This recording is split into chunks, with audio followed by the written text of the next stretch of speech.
Good Friday morning. Yesterday, some of you were privileged to meet me at the PBA conference in the Omni Bedford Springs, and I was talking yesterday about service of process. In doing so, some questions came up, and I realized that there were some things I forgot to talk about. First and foremost, anybody over the age of 18 in most states can serve process without being licensed and insured. I'm saying most because places like California, the 5 boroughs in New York, Florida, and a handful of others, you need to pass licensing requirements. The states that I operate in with my team, Pennsylvania, New Jersey, Delaware, Maryland, and West Virginia, there is no regulations and no licensing requirements. I brought up yesterday that the state of Pennsylvania also uses sheriffs, constables, and private process servers. In doing so, I kind of might have given the sheriffs a bad light. You know, they're busy. The sheriff's department, I have many friends that work in the sheriff's department, do other things. They protect the judges and the staff.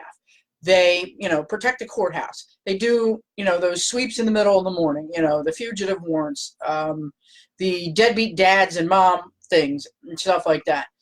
While they do service a process, they can't jump when you hire a process server.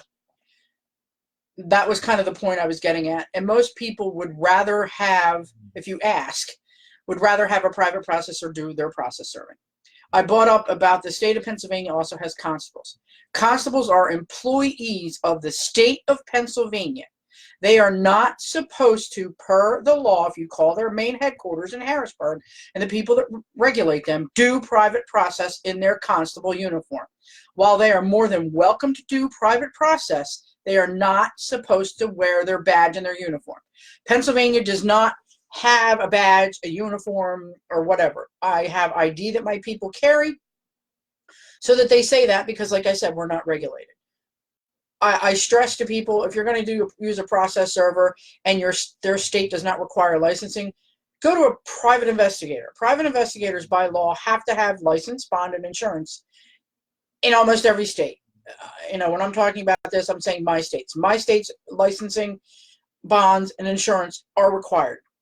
We're in Pennsylvania and the states that I operate, you have to have 1 million, 3 million insurance. Therefore, I suggest that you go with somebody that, has the insurance, because if they sue or serve or do something incorrectly, then, you can sue them, and it covers your ass. I also neglected to mention yesterday that service of process isn't for everybody. I've had my team chased by dogs, chased by people. It was in the news the other day that a colleague of ours was shot while serving a service of process. The guy was crazy. But like I said, he was shot. He's alive. I've had others that have been, beaten with a shovel and, the door slammed in their faces and such like that. The private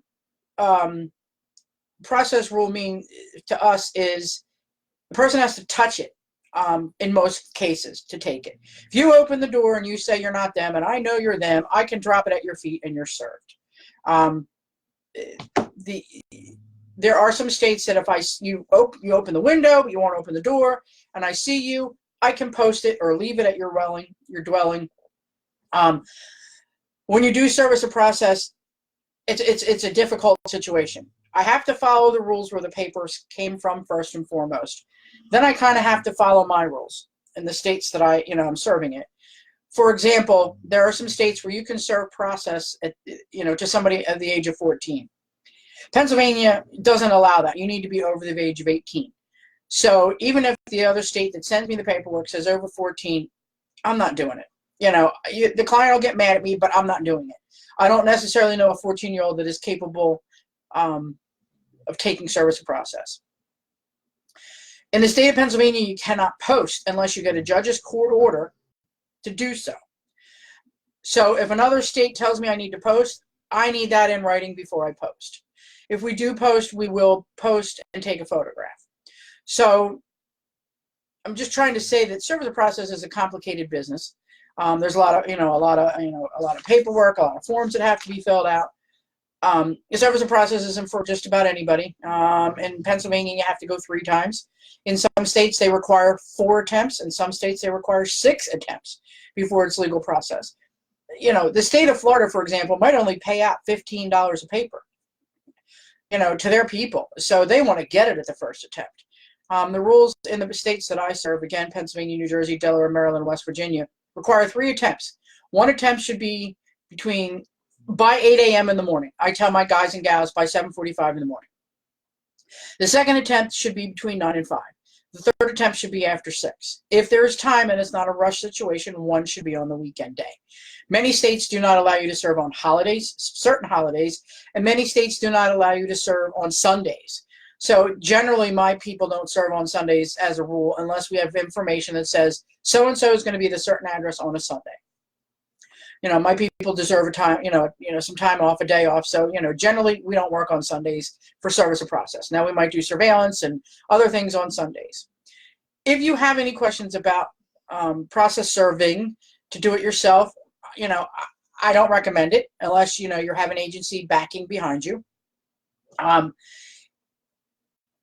Clients are, I don't want to say they're difficult because I love all my clients. It's difficult to know what to do in each situation. So this is not, an easy business. I know most process servers that I know, I'm going to say a good 60 to 70% of them have another job. So they don't do process serving full time.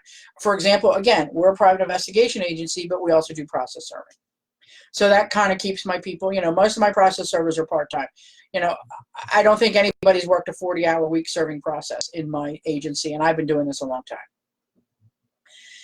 If you're interested in the presentation that I gave with Jennifer Ellis yesterday, I have my copy of my notes. I'd be happy to email it to you. You can email me at harrisinvestigationsllc@yahoo.com. What is excluded from that is the topic I brought up about constables. If you have any questions about constable work in the state of Pennsylvania and what they can and cannot serve, also please feel free to reach out to me. I can give you the number to the Constable Association, as well as the people that regulate the constables in Pennsylvania. They're out in Harrisburg. And you can talk to them. I have emails back and forth which say what you can and cannot do. You cannot be a constable and a private investigator at the same time.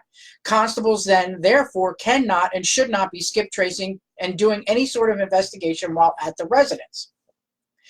That be said. So there are constables that are crossing that line. And again, I have friends that are constables, but I don't think that they're aware of the law. People come to me because I stay on the right side of the law. I get to that gray line and I don't go over it. That is my reputation and I stand by it. So that's my little rant for Friday. I'd be happy to talk to anybody about service of process. And if you have any questions about private investigations, what kind of investigations private investigators can really do, there's things that private investigators do that they can't and shouldn't be. The things you see on TV shouldn't be on TV because they're not things that we can do. Or service of process or notaries in Pennsylvania, Delaware, or New Jersey, certainly let me know. Otherwise, have a great Friday and a great weekend.